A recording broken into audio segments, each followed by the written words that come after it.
auto-tune beats and shit like that, like real trapped out shit. He just came up with this character called Trap Wiz, who's just like really like rude as fuck. But I was just thinking I was gonna like write these songs and give them to people as ideas and shit. I was playing them for people and they're like, yo man, he put this on your album. I'm like, nah, I can't do no album like this, you know what I mean?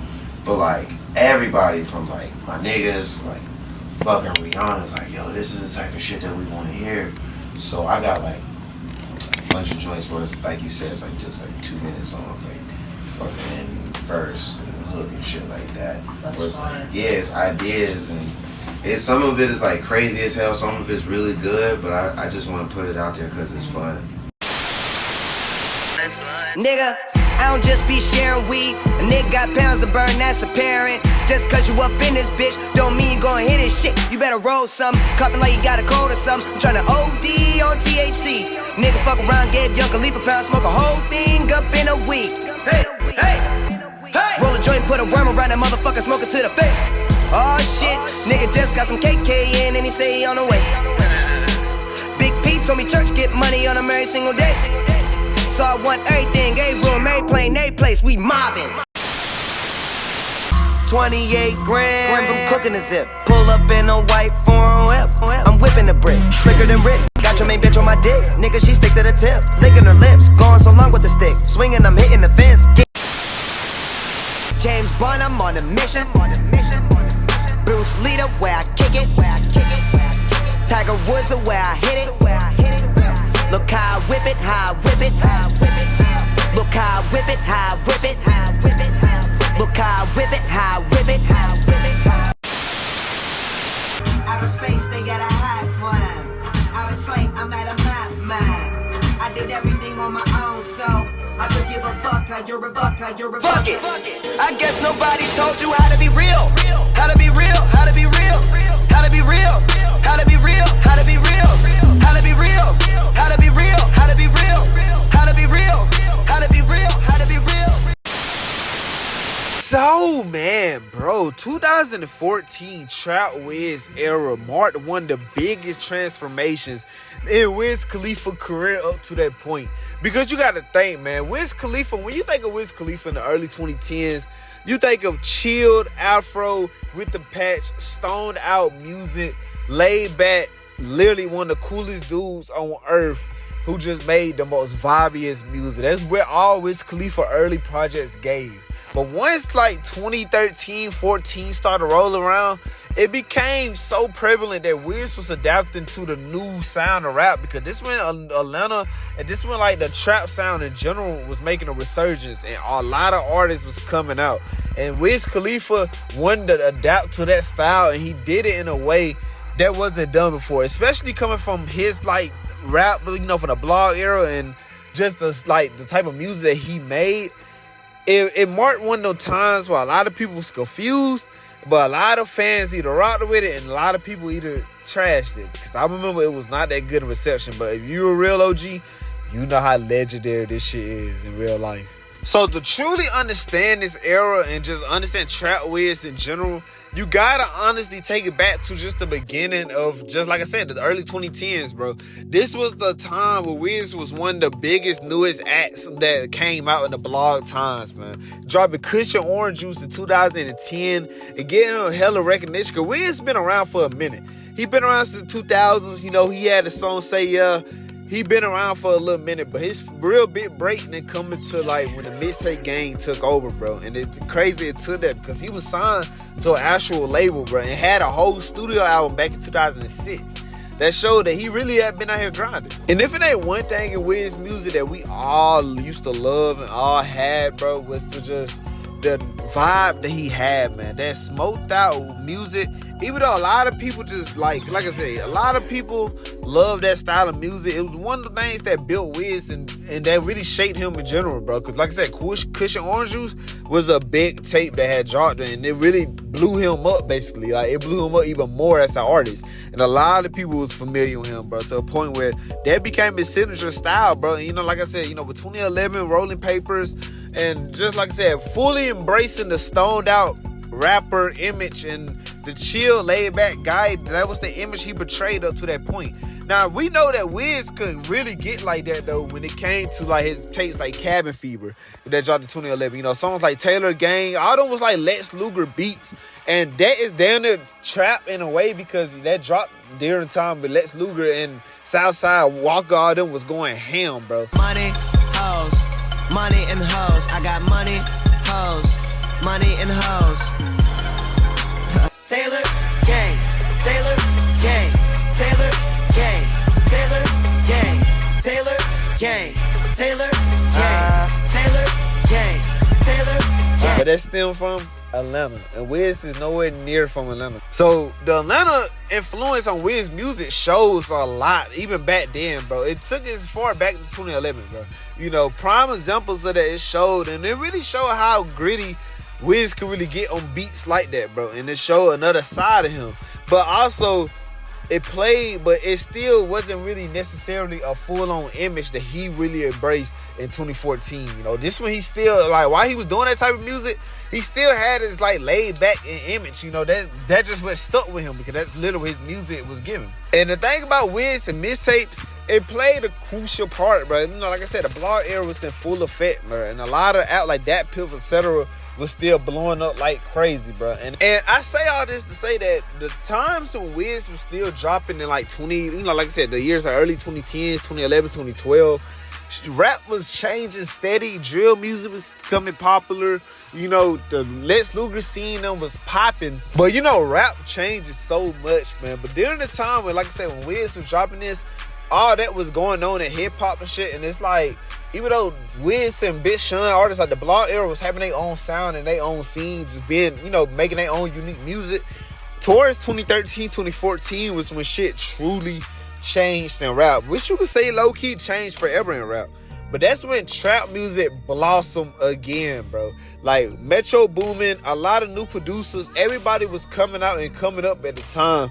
And the new Atlanta trap era was just something so special in music, and it just was a reshaping moment. Because, like I said, artists like Future, Young Thug, Rich Homie Quan was pushing that movement, like trap music heavily, bro. And it still was just, like I said, Atlanta influence is genuinely generational. It's all over the place, bro, in some shape or form or fashion. And my thing is, I always felt like Wiz wanted to really get out of that, like, sound of that stoner sound music, and he really wanted to truly experiment like crazy into something that he know he formerly never truly did before. And the way he did that was honestly kind of smart, bro. Instead of just staying in his, like, lane, even though some people like to say, like, doing that, or artists want their career when they do shit like that, but it kind of paid off in a good way for him because it showed that, okay, even though he got this type of bag, he could also hop in this bag, man. And that's when Wiz truly started experimenting like crazy, bro. Like, he started just, man, it was a whole new persona he basically gave off. Because at this point, it's 2014, bro. So Wiz was still making them big statement. And like I said, We Them Boys came out. That showed another side of Wiz that we had never heard of. But that damn near just sounded like a nigga from Atlanta just rapping. I ain't gonna lie, the flow he used on that song was so crazy. But I remember seeing that so vividly because this when Wiz had started growing his hair out with the dreads. He was no longer with the fro no more. Like I said, he was fully adapting to a whole nother artist. He basically did the early kit of a SoundCloud rapper. He just did it 2 years early. And you know something that came from this era, man, this whole time? 28 grams, bro. 28 motherfucking grams. This mixtape was so fucking insane to me, bro. One of Wiz's personal underrated, and the backstory of this tape is even more insane, man, because he ended up getting locked up the day of, man, of this tape, man, for ironically some weed. And when this tape dropped, man, it had dropped in May 25th, 2014. I remember clicking on this tape so fucking fast, man. Honestly, man, the cover art had struck me. I always thought this cover art was so fucking dope. But it was the project, man. Like, it was the project that went with it, man. This is honestly something Wiz. Like I said, a lot of people didn't get it at the time. But, bro, this tape is underrated as fuck. Bro, real niggas found Uzi through this tape, man, bro. Real niggas found Uzi through this tape, man. Before, like I said, man, even though my first real introduction to Uzi was on Silent Season 2, personally, I remember knowing glimpses because I was like, bro, I just never realized it was Uzi, bro. It just always... Real niggas know. But nah, this is another sleeper tape, man. With songs like, come on, bro.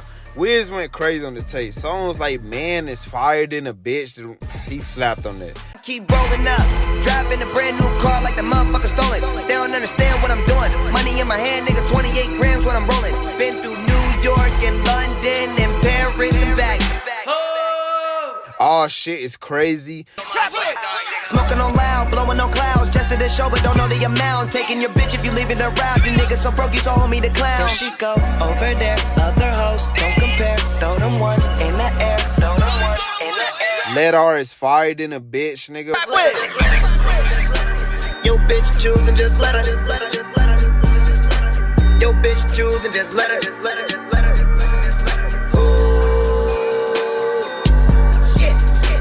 Yo bitch choose and just let her. Banger with Ty Dolla $ign was fired. All I know is make them hoes cone joints. All I know is keep your niggas on point. All I know is have my money on time. All I know is grind, little nigga grind. That's all I know. All I smoke is papers. All I smoke is papers. Like Jimmy is fire, nigga. That beat is crazy, even for 2014. Trust this. I woke up in a bed full of bitches that I ain't even fucking. Trap with. Fell asleep in a bed full of bitches that I ain't 28 fucking. Like Jimmy. On the Plane is fired in a bitch. Underrated, man. I'm been telling you, but niggas don't know this tape for real, bro. They don't understand what Wiz was truly giving off at this time, man. This whole era, and then like I said, DJ Drama hosting the tape made it even better, bro. Like I said, man, he fully just dived deeply into the Atlanta scenescape. I mean, literally, bro, like he pulled for everything. The producer, Sony Digital, bro, Metro Boomin. It was so many, bro. Zay Tobin. So many goated, bro, producers that was on his tape, man. And like I said, bro, he was doing this thing. And the thing about Wiz in his time, like, it was just, like I said, the aesthetic he gave off, bro. The dreads, man, like the purple dreads he had after a while. You know, like the blonde dreads he had. You know, like, bro, the dog, every time he used to do the vlog. I used to watch the Day of Life vlogs by Wiz, bro. And I remember watching some of this shit in real time and seeing how influential and crazy, like, but just looking back at it and realize how influential and crazy this shit was, man. It was just Wiz at a time where his trap music was just so, it had to be so crazy to Wiz that this nigga dedicated a whole tape behind that shit. He had Ian Connor, bro, styling him at the time. He was posted with Ian Connor a lot. Like, honestly, Wiz was, like I said, he was just fully adapting to some whole new shit, bro. The style was crazy, man. Everything he did around this time was just so, it was like he was on some other shit, man. I remember he was associated with 2-9. Like, that was Mike Will group, bro. Like I said, he was heavily out there in his time, bro. And he dropped this shit at a pivotal moment. Now, of course, fans did not like this era at all, bro. It was one of the mixed review era from Wiz, man.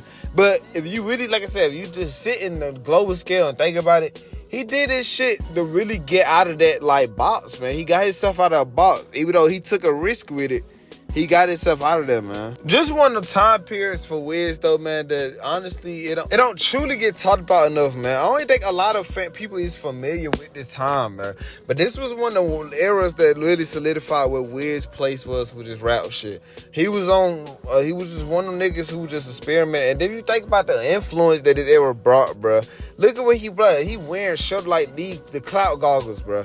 That became so popular in rap like years later, bro. But at the time, it was still freshly new. You know, the face, like I said, the purple dreads, but with the tattoo. Him and Uzi have the same face tattoos, bro. Like, come on, man. Like, it was a good build up for 2016, but it was very influential in a way. A lot of people couldn't get behind it, but real Taylor fans, we stayed behind this shit, man, because we know it. We knew what was up, bro. We would compete. We would recognize Pete. So this will always be a good time, man. This is underrated, and definitely it was one of the times that you had to truly be there to experience it, bro. This nigga was wilding out in this era. He was truly wilding out. 2014 was just a different time. And that, ladies and gentlemen, we'll wrap this video up. If y'all enjoyed this video, man, y'all can give it a big ass thumbs up, man, bro. Look, I just want to say I appreciate all the love and support that y'all always show like crazy. Y'all know this, man. Y'all know I say this shit a lot, bro, because that shit really mean a lot to me. We got so much shit on the way, man. We cooking up every day. Every day we just go crazy, man. I thank the man above, because if it wasn't for him, none of this would be possible. we won't be able to do this, man. And like I said, bro, shout out to y'all always, man, for just honestly rock it out with your boy for this long. We grind it every day, man. Y'all see that these videos are really coming out. Like I said, man, I'm really trying to push out just straight goals, man. We are striking for something crazy. We on the road to that 15K, man. So it's like we so close to getting there. But y'all already know, man. Check the community polls on the page, or I'll let y'all know what's coming out. Or y'all drop down the comments. So let me know what y'all want to see, man. Y'all know I'm not shying away for nothing.